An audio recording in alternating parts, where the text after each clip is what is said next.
Like you mentioned, there's really great horses here from all over the world, but there's so much to do on track. There's fantastic foods to eat. There are sights to be seen. There's going to be bands and music and dancing, and I'm excited to see what new things they have for us this year, and I hope you take me to the gift shop. Are you dragging me to the bandstand again? I hope so. Yes. waving the flag, singing the songs, and bottles of champagne in hand. Yes, yeah. Oh, well, look, that's part and parcel of it, isn't it? But it's such a great 5 days. One other thing we are blessed with this week is the weather.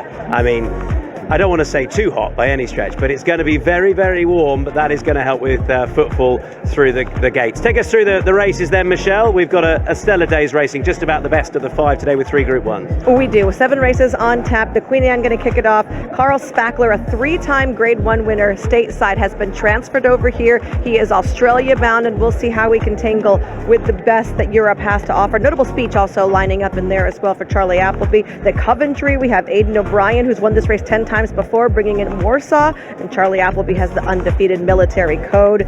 The later on race, we have Starlust returning in the King Charles. We saw Starlust win the Breeders' Cup last year, although the form line since has been very spotty at best. And then the St. James Palace, this is going to be a fantastic race, repitting Field of Gold and Ruling Court and Henry Matisse. This is going to be probably the best race on the card, in my opinion. And of course, Ruling Court was meant to run, or at one stage was going to run in the Derby 10 or so days ago at Epsom.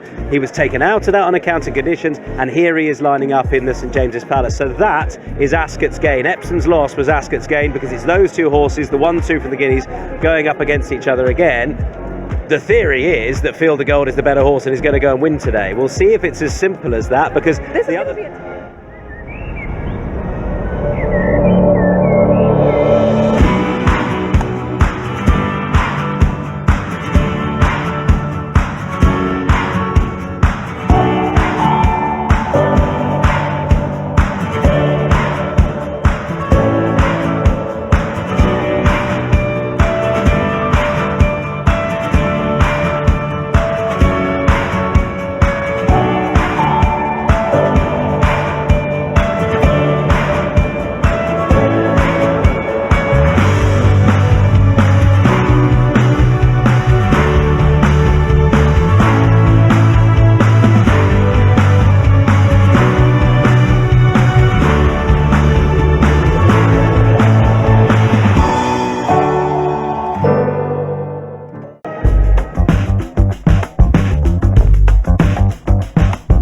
I'm Henry Dwyer. I trained Asfura, who we were lucky enough to win the King Charles III Stakes with at Ascot last year. We've got about 45 horses here at Ballarat. We've got a little farm on the beach down at St Leonard's where we train a few horses that need the beach environment. In the very early days with Asfura, there was absolutely no indication that she'd be a good horse at any stage. I looked at her at the sales, I just couldn't have her. She was immature, she was backward, there was nothing particularly likeable about her. She was passed in subsequently. Akram rung me up and said he had 2 fillies passed in from the same sale and he'd like me to come up to the farm and pick which one I wanted to train. Rung up Akram on the way home and said, "Thanks very much for the opportunity, Akram. I'd love to train that unencumbered filly. She's a really nice filly." And he sort of paused and he was a bit despondent and he said, I thought you'd choose the Flying Artie filly. I said, "Akram, it's fine. I've got whatever you want me to train, I'm more than happy to train. I'm just perplexed about why you got me up here to choose. He said, "I thought you'd choose that filly." And so anyway, she ended up in my care, not because I wanted to buy her at the sales, I didn't. Not because I wanted to pick her out of a paddock of 2 horses. 50% chance I picked her and I didn't. But fate plays a part in most things, I think. It's a really good story from humble beginnings of how it's not all about buying $1 million yearlings. It's just about getting the right horse in the stable and looking after them and giving them a chance. The horses that are about to go out and work, they stand on this side. Once again, you've got the heaters there just to keep them a little bit warmer. You can see the hill there, that's Mount Pisgah. So back in the day that was an active volcano, so when it erupted, we've ended up with all this red volcanic soil here and it just gets very muddy and cluggy in winter and gets packed up in their feet. So she's now started to grow a winter coat, and it's just, as I said, it's just cosmetic, but you get over there, they're a bit hotter, they're a bit warmer. She's a buzzy filly as it is. You get the 30, 32 degree days over there. She's coming from 11 degree days here. It's a bigger change for them.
situation to be in.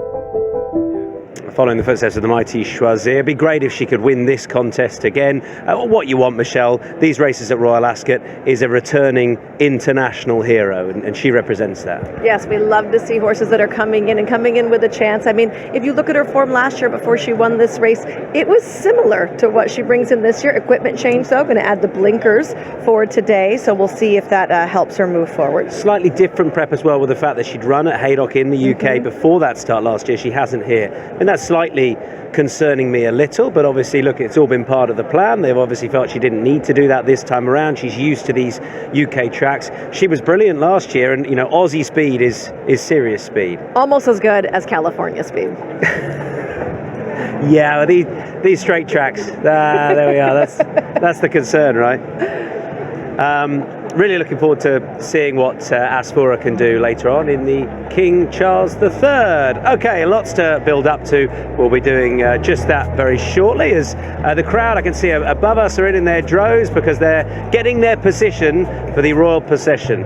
200 years of the Royal Procession commemorated today, and before too long we'll get sights of those carriages out on track. We'll take a pause.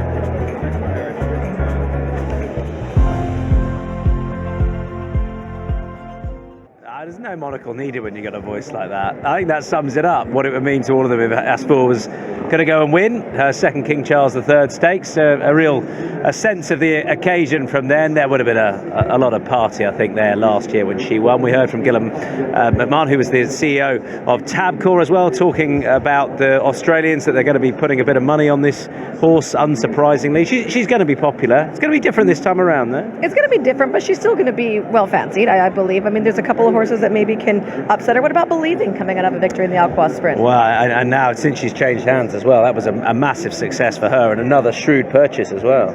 Shrewd purchase with a couple of mil, you know what I mean? Well, yeah, they outlaid a bit of cash. Only a couple. A shrewd purchase would be if we got her for 10 grand.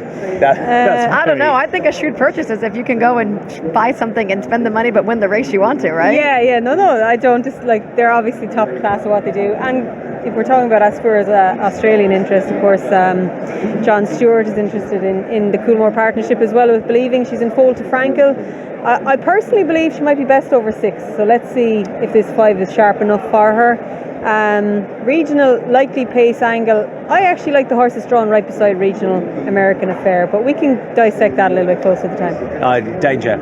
I agree with you. We're building up to the King Charles III Stakes. We'll head back to ITV Racing. West Acre, but it's so simple here, isn't it? You bet, you win, and then you collect. If it only was that simple. Another big field here for the King Charles III Stakes. Now this is Jasor, who's got the hood on for the first time there. Now his last win was in 2024, the Commonwealth Cup trial, but he just needs to improve on what we've seen of him recently. Now here is number 14, Believing. What a star she is. She's so consistent at the top level. She was 4th in this last year to Asfura, and that was just part of a really good season. Then she came out first run this year and won a Group 1. That was 6 furlongs, so she's dropping back down in trip, but a stiff 5 furlongs here should suit her down to the ground. And you've heard she is in foal to Frankel. Now number 8, that is Rumstar, who some people fancy at a bigger price here because he was fancied at Haydock. Did he disappoint a bit there? I'm not convinced that he likes these big field races. I think he's excelled in smaller field races. He's just having a bit of a dance around, but not too bothered. Now 15, this is Frost at Dawn. He'd be one of the bigger priced runners here for the Billy Knight team. He was a winner at Haydock last time out, but now he's got to contend at Group 1 level. Number 22, this is Tropical Storm, so he's one of 4 3-year-olds in the race. He's a winner last time out at York, but again he's taking on the bigger, stronger, more experienced sprinters here today. Trainer's son John O'Balding just on the other side of him there, keeping him nice and calm. Number 1 is American Affair. Now this is a massive moment for trainer Jim Goldie to have a horse racing at this level here at Royal Ascot. You have to be one of the best horses that he's trained. He had excuses last time out in the Temple Stakes where he was stepping up to better company, having really come up through the handicap ranks. He, for me, wants a really, really strong pace. If you watch him in a start before at York, He likes sitting out the back, he likes them to go hard up front, and he likes to come through them and pick them off in the closing stages. Now, can he do that today? Will he get the tempo? I mean, just maybe. He's not really worth forgetting about completely. 20 is Asterius. He's second string for the Wathran operation. James McDonald takes the ride. He's an absolute gun. Kiwi jockey rides mostly in Australia. He's quite long, isn't he, through the body. He was fifth in the Norfolk last year. He was a beaten favourite at York on his return, but I think they were a bit unhappy with the ground. I think they was a bit overwatered and didn't put his best foot forward there today. How many more can we look at? 7 is getting a bit warm. That is regional. He ran really well in this race last year. Second to Asphora, and there shouldn't be that much between them, between Believing, Asphora, regional. They should all be thereabouts in the market. He looks really well. He is getting quite warm. However, 9's, gosh, he's a big barrel-y individual. That is Starlust, who was really good winning at the Breeders' Cup, but he hasn't quite replicated that yet on his seasonal reappearance here. Gosh, he looks magnificent though, doesn't he? So much about him. Who else? That's Christophe Soumillon getting aboard Kurdos. He'd be one of the bigger price horses. Number 12, that is, oh, here she is, Asphora. I wanted to see her. Now, she's had a different prep from last year. She didn't have a prep run at Haydock. They've gone for the blinkers for the first time, and they are back to try and win this race for a second time. The funny thing is, from 7 attempts at Group 1 company in Australia, she's yet to score at that level, but she proved her dominance in this race here last year. And let's have a good look at her physically, because she's a little bit hairy, because she's going into an Australian winter in her head, so she's come here and it's actually hot and sunny, but she's got a lovely shine on her coat as well. And this is another big moment for Ballarat trainer Henry Dwyer. So who do you fancy at home to win the race that carries his name? The King Charles III. If you've backed Kurdos, you're going to be worried. Look on the right there, Christophe Soumillon unshipped, and Kurdos off and away, and going in the wrong direction too. So his participation must be in doubt. Though they have caught him pretty quickly, or haven't caught him quite yet, but they've got him surrounded. Good work. It's John O'Balding on the far side there. And now Christophe Soumillon reunited with Kurdos, who looks like he might be all right actually to head to post. There she is, the horse who was 4th in this last year. She's in foal to Frankel. George Bowie training the horse, was in Highclere colours last year, now for Coolmore. And Kevin, people at home will have heard what Adele said in the pre-parade. Huge audience watching today. Sports fans, might not be racing fans, thinking, hold on, pregnant, why on earth is she running then? Yeah, it isn't unusual for a filly or a mare to race while they're pregnant, and I did some digging there and found out that she was last covered in early May. So the way it works is after a filly or a mare is covered, the pregnancy will be visible after 15 days or so if they're pregnant. A heartbeat should be visible at about 28 days. And right now, about 6 weeks into her pregnancy, the size of the not quite a fetus yet, but it's only the size of a grape.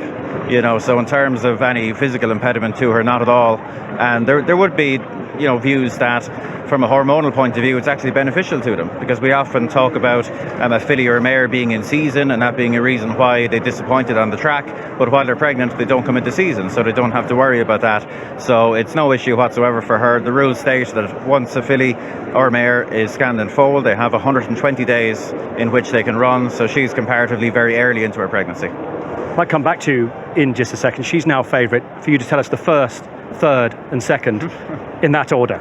Meanwhile to Matt. Always good to see you, Lady Lloyd Webber. We know you're the mastermind, really. Well, you know, I try and be, but this is all a wonderful surprise. This wasn't in our year plan, so it's a lovely surprise. Everything she does is a bonus. She won her Group 2 very easily, so she's a gorgeous filly. Yeah, just tell us how you got her from France, yeah? Well, we bought her from France to breed from her, actually, not to race her. And we sent her to Ed Walker to see if she was any good. And he said, yeah, she is quite good. I think I'll enter in a little race, which happened to be a Group 3. She won that. Then she went to Haydock, won a Group 2, and we're suddenly here. Which is a great day, Lord Lloyd Webber. Let's hope, as in Joseph, the writing is on the wall today. Yes, to quote a show, it wasn't on the schedule anyhow. We wish you all the best. Great to see you. Thank you very much. Thank you. Magira won the Temple Stakes, same race that Profitable won in 2016 before coming and winning this. Will Buick riding for Ed Walker. This is hard, team. This is really hard. Do you want 2, Johnny? Yeah, I can't make it out. Believing is drawn 1, Ed. Like she's drawn, as you're looking at the track, she's right out there on the outside on her own. I don't know how that's going to play for her. Is there anything lurking there, Jason? I'm trying to look through it. There's a lot of horses have a chance. You can give a chance to every horse. Is there anything lurking there that could be an improvement, dropping back to 5 furlongs? I know Carl Burke is good at getting these horses. Maybe Night Raider, could he drop back and produce something that we haven't seen before yet? Night Raider. Will he get home? Well, you say about Night Raider, so he's coming back down to the minimum, isn't he? You know, it's the first time coming back down to the minimum. Yeah, but who's come back down to run first time out at 5 furlongs in a Group 1 and managed to win? You know, we saw how he travelled at York, but when you do the digging, the horse who did do that was Bradsell, who came back and managed to do it on his first Who wins, ride. just quickly, before we go to Luke? I think that Westacre will run better than his price. Westacre, horse number 23 for Michael Blenko and the George Scott team, who's done so well at Meydan. To you, Luke. No worries with American Affair, but you can see Paul Mulrennan just off there. I think his saddle had just slipped back ever so slightly. Extraordinary horse this is. He's obviously been a top handicapper. He ran against Magira last time, ran really well. Up to the highest level now, and it wouldn't be at all surprising. The most, you're just walking past there, there's Starlust and Rossa Ryan. The most extraordinary thing is that Believing, when you think she's one of the fastest horses on the planet, she literally came down here like a riding school hack. Here comes last year's winner. Here's Asfura just going past. With Oshin, they've just taken that red hood off, been ponied down. She looks really laid back. It's amazing, these sprinters. You would think that the horses would be, you know, these 5 furlong sprinters would be really revved. See again, Oshin going for the feet out the irons just to try and keep her calm. Interestingly, the pony that came down and took Asfura down comes from the British Racing School. They do a fantastic job. Not only do they teach the jockeys, but it's a great retirement home for ex-race horses, and you can see it's really helped Asfura. She's been really laid back. That's a wonderful story, and this horse is going to be ponying quite a few more throughout the week. Well, Asfura are holding her position at the top of the market. I'll give you some positives and negatives on the exchanges. At prices, American Affairs being backed at bigger prices, Frosted Dawn's coming in for some support, but arguably the best backed horse at prices is Rumstar with a green arrow next to his name. I can really see a case for this horse. Put a line through Haydock, had excuses that day, excellent at Newmarket the time before. Believing's very solid as the favourite, but Drifting, Night Raider weak, and Starlust also weak. Those are the 2 that are pretty friendless on the exchanges. Yes, Believing, certainly punters are believing here at the Royal Ascot betting ring. Will start favourite. 3-1, the 7-2, and 130 is gone. 7-2 last year's winner, Asfura. Then you can have Magira 7-1, Regional 9-1, and Night Raider 10-1. If you back Chassor each way, he looks on his toes. He can be very keen in the race, which is a bit of a concern. You'll see him in a second. The grey just on his toes. George Bowie, who trains Believing's in form. He's just won the 3:23 at Thirsk with Blue Anthem. And there's the pony again, Jason. Yeah, surely Chassor, he won't be keen. Chassor, just have a look at Chassor. Just want him to settle. He won't be keen in here with a good bit of pace drawn around him. He's in 6, and there'll be a few that go lickety-split. So he's got so much natural ability. You mentioned the pony. Yeah, one of the instructors, Lydia de Souza, is ponying Asfora. She's riding Capricorn Prince, who used to be trained by Gary Moore. He's now one of the school horses. Big week for Yorkshire as always, Francesca. Regional there at 9-1. You can almost set your watch by this horse. You just know he's going to run his race. Yeah, he was really good in this race last year. Regional finishing 2nd, only a length off Asfora. He's only been seen twice since that, and he was 3rd to Believing in Dubai. So look, all those horses that were in the mix last year, Believing, Asfora, Regional, penetrated by Magira there in at third favourite. But what about American Affair? If, like Jason says, they do go hard in front, he could really be a factor. He's quite well drawn in 16. He'll be wanting to miss the break. Paul Mulrennan knows this horse so well. Miss the break. Hopefully they go fast up front and watch him to come through late. I feel like everyone abandoned him after he ran a little bit below par in the Temple Stakes. Yeah, there were a few, weren't there? Magira was in that run. Rumstar is another one who He's been managed back, Jason, into 10-1. Well, Rumstar. he managed to win the Palace House, and then things didn't go right for him behind Magira. So there are a few of them who are slightly on a recovery mission, if you like. There is American Affair, Paul Mulrennan. But for Jim Goldie, could he get a Group 1 and Royal Ascot winner? What's happening, Brian? Believing it's 3-1 favourite, 7-2 Asfoora, Night Raider 9-1, and it's 10-1 bar. But they're certainly believing down here.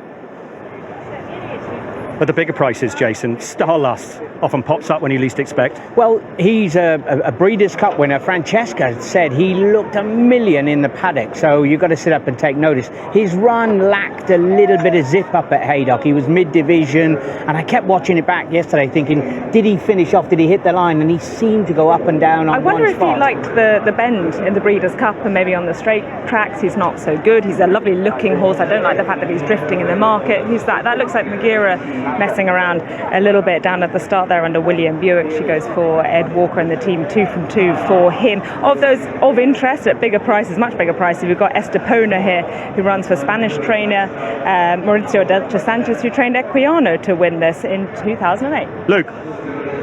Now, I didn't see Magira at Haydock, but she has been quite funny. The Stall Santos getting behind her, and she was kicking out. So obviously they've kept away from her. She had a blind on. They've obviously taken that off. Williams seems quite relaxed, but she really didn't want to go forward, so they're going to leave her till last. But of course, that means she won't get much of a chance. Let's see. And I can tell you, Luke, that at Haydock she was the same. We were commenting on her behind the stalls. She was being a bit waspy, kicking out, her ears back, so that is her. Don't be put off by that. Prime Art, horse number 19 in the Denford stud colours. This is a horse who's had she's had a trainer upgrade, hasn't she? Yeah, I trained her. She won a Group 3 as a 2-year-old. She hasn't run much since, but I do think she has plenty of ability, and she's drawn high. She'll get it. It's like they're going without Mgira. They've gone without Mgira, and Regional absolutely burst out of the gate with Callum Rodriguez, so it is Regional who's taken the early lead. Also racing right up there is Estepona towards the near side, and so too is Frost at Dawn. Right over on the far side showing speed is Asterius, and in the same ownership Night Raider is also prominent. Rumstar right over on the far side of the track giving a lead to Believing in the early stages. Jasser is over on that far side group together with Kurdos, and so too is Balmoral Lady, already coming towards the halfway point and through it. Asterius on the near side has got the lead now to Asfoora, who has got every chance of retaining her crown. Regional is now being ridden along. Madakan is running a huge race. Estepona staying on now towards the near side. Starlust is also picking up. So too now is Washington Heights, but on the near side it's Frost at Dawn. Frost at Dawn and American Affair, and now the first two, Regional and Asfoora, staying on. Another 100 yards to go. American Affair ahead in front, racing towards the line. American Affair wins the race for Scotland. American Affair for Paul Mulrennan, and Jim Goldie beats into second, Frost at Dawn, and then Regional was back, maybe getting third. Indeed, he has got third, and then Starless from a long way back in Asfoora, who didn't get home, and Kurdos has run well, and so too has Montai, and also Washington Heights was just in behind them. It became a private battle in the end between American Affair, who has got there and has beaten in the end Frost at Dawn. Paul Mulrennan, riding for Glasgow trainer Jim Goldie, has won. Regional back in third. Let's take a look at them as they roll to the line. You'll see this race taking less than a minute to win, and it is American Affair who wins by a head. To in second, Frost at Dawn. Regional in third. Starlust is fourth. Maybe Asfoora, the champion of the race last year, could be fifth, with Kurdos, who got rid of Christophe Soumillon before the race, staying on as well. American Affair makes this now a Scottish affair. And there will be a 10p rule for Magira withdrawn before the start. Caught us all by surprise. Away they went. Thrilling finish. American Affair. You want a week where the love is shared, where Jim Goldie is now a Royal Ascot and Group 1 winning trainer. There's the start. It's set up beautifully for Paul Mulrennan. Yeah, he jumped well. They said he was a bit slow, but he definitely didn't jump slow today. I don't think the pace was frantic at the start. They went, they went at fast pace, but a lot of horses were here. They were on the bridle for the first 2 furlongs. Paul Mulrennan had his hands full here. He was really travelling well. I was a little bit worried about Believing beforehand, being drawn out there in the wing. I don't think it suits down the straight track. I think you have to be middle to stand side, in my experience. Yeah, well, Paul knows this horse so well, and he does tend to try and almost miss the break because he wants them to go really hard up in front there and then pick them off because he really sees out the trip well. But there he is, just coming under pressure. But at this moment, Jason, it's really anyone's race. Yeah, and Frosted Dawn has gone and kicked, and you think, is it going to be the Mikel Barcelona, William Knight who's going to get the big win on the board? But he comes through, and I don't think there's a huge advantage one side to the other until the last sort of 3 parts of a furlong. The centre seems to take over. Yeah, winner drawn 16, second I think was drawn 15, so listen, they probably were the fastest horses, but you could see Paul coming here. He's biding his time. It's a great feeling as a jockey, just biding your time, that you know you're going to pick up the one in front. In fairness to the second, he kept battling well. It was a great battle, but you know, fair dues to Jim Goldie, lovely gentleman, great man with these sprinters, and Paul Mulrennan. Listen, he's a tough jockey, he works hard, and he deserves everything he gets. I'm delighted for him. And we can see his view from the jockey cam. Frosted Dawn at the left and Mikel Barcelona. Paul Mulrennan giving everything for American Affair. Paul, whose last Royal Ascot winner was 2010. 15 years between drinks, but he's now a Royal Ascot winning jockey again. In the colours of Barristan Racing, he's got one very emotional wife.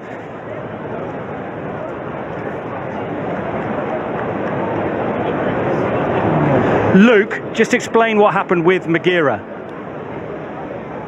Yeah, as you can see, she's been a bit funny going into the stalls. Then the starter noticed that she'd actually lost a front shoe. When she was declared by Ed Walker, he had stated that if she loses the shoe, she is not to run. Of course, there was a farrier down at the start as always, but there was only 4 more to load, so the starter was going to take them all out to put the shoe on her. So unfortunately, she lost her chance.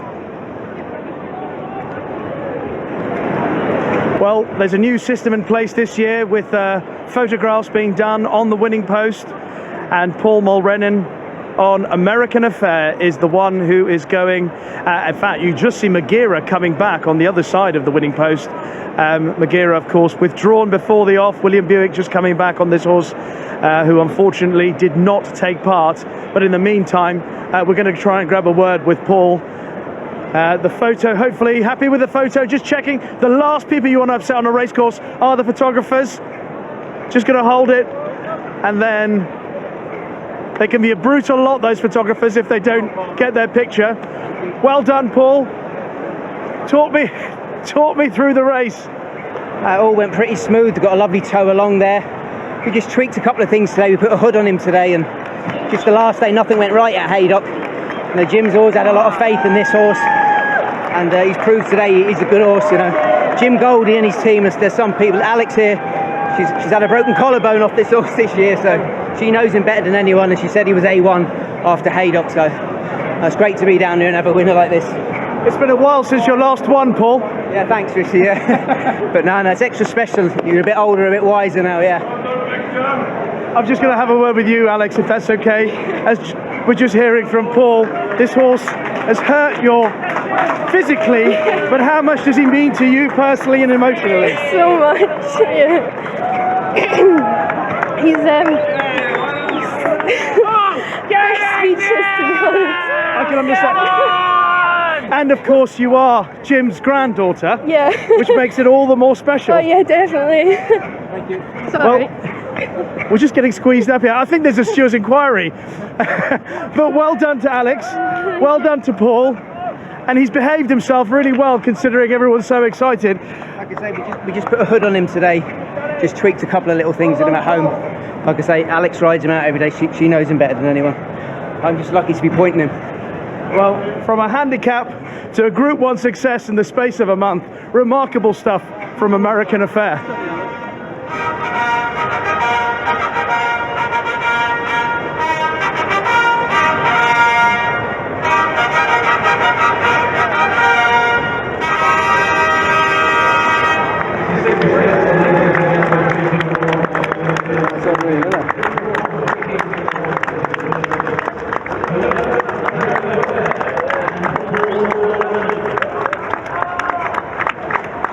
That's Royal Ascot for you. 1 minute, it's Coolmore and Ballydoyle. The next, it's Barriston Racing. The McGrandles, who are both here with their homebred, for Jim Goldie, the trainer, with his first Royal Ascot and Group 1 winner, led up by his granddaughter, Alex. And Paul Mulrennan, 15 years between his 2 Royal Ascot winners. Wonderful. Yeah, listen, you take it for granted when you're coming here and riding winners, but it's so hard, it's so difficult, and fair dues to him. Jim Goldie, is it Jim Goldie's first winner? First ASCOT winner. Can't believe that. Like, he's had so many of these good sprinters down through the years, but that's what it is. This is the best of the best turn up here, and I'm delighted for everybody. You can see with him and his granddaughter how much it will mean to them. And I said, Paul Mulrennan, you know him, Jason. He's a hard-working jockey. He doesn't wake up 8-7 every morning. You know, he has to work hard at it, but you have to stay at it. You have to stay at it, and that's what he has. And he knows this horse incredibly well. He's won on him all but one of his wins. Amy managed to win on him once. What about the way this horse has had this rise up through the ranks? It's been progressing and progressing throughout, and then they recently took the step up into Patton Company, and he keeps improving. Yeah, he won the Jockey Club Grassroots Sprint Series qualifier at Carlisle from 67. From a mark of 67, and here he is. But sometimes horses do that. You get them into a groove, and they start winning, and they start believing, and you learn a bit more about them as a trainer, and you learn a bit more about them as a jockey, and you know. And Jim's good at having horses peak later on in their lives and their careers. Gives them time. And when you look down at that race, there was no outstanding sprinter there. You know, there was no Swazir or Star Spangled Banner. There was no. So everything had a chance in that race. Whoever made the step up, this horse, in all fairness, he did, and he did it very well. He was the winner from a long way out. And well done, John and Wendy McRandall, the winning owners, owned in conjunction with Jim. And that horse there, American Affair, they call him Charlie. That's his stable name. Jim, who we know from winning races on the Sunday Series, loves winning the prize money there. And Dan Barber, who was on the Sunday Series. Take a bow, Dan. You've been mad about American Affair for some time, and he has delivered. Matt.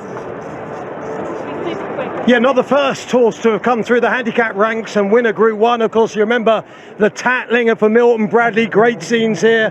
And Locksong, the great Locksong, was once rated about 70. Jim, from 67 to winning the King's Stand, first Group 1. It's a Scottish treat. Undoubtedly. I've trained the family for 3 generations, so it's very sweet. I mean, you started out in 1994. Was this kind of thing what you were dreaming of back then? Well, this horse's grandpa, probably no long after that, Orienter, and he had his day here, so we're quite lucky when you can breed horses like that. This little horse, he's just got a tremendous attitude. He's just getting faster. We did win at 7 furlongs of Weatherby, all places, in his maiden, so we've learnt to probably run him at the right trip. So we took him back to 5. He's just get better and better. I mean, you've been around, as I say, Jim, since 1994. You've got the T-shirt to get this Group 1 on the board. Just again, we ask cliche questions, but it's the right question here. What does it really feel to someone like yourself to have managed to achieve this? Funny enough, I was quite confident he would do it today. I thought that he had the talent. If we got it wrong at Haydock, there were various things went wrong, and I thought if we could retweak them. I knew he was probably one of the fastest horses of the race. It's how you control that, so red hood and different things, and we come down a day early and got him relaxed and everything, so all fell into place. So but it's a good one, but it's like great. I tell you what, Jim, often I struggle with our interviews to completely get all the Scottish accent, but when you win a Group 1, it's crystal clear. So I hope you win many more. So well done. No, I'm getting towards the end of the career, so it's obviously. Yeah, but you're not going to hang the boots up on the back of this, are you? No. But it means a lot. But it's for this horse, probably more valuable. But he hasn't got a set of marriage tackle, so he's. It means we'll be. And we know you're a man who knows how to celebrate, so I think it's going to be good. Well done. Thank you, everybody. That is a great result. Really love that. Jim Goldie, so popular, biggest win of his career as American Affair takes out the King Charles III.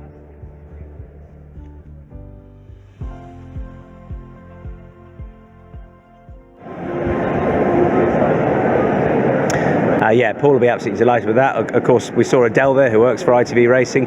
She is Paul's other half, and that'll be big for them and huge for the family too. So I suppose one other talking point is Magira, Jane. That was a great shame we didn't get to see the horse line up in the end. Obviously, the order had come through. If the shoe goes, then the horse doesn't run, and there's nothing you can do about it. There's so many loaded. What can you do? Absolutely. That's a decision a trainer makes every morning when they get to the track. You sign whether you want the farrier to put a shoe on or not. If Ed Walker had said, we'll run without a shoe, they might have attempted to load her again. But ultimately, the reason she's lost the shoe is because she was not consenting to go forward.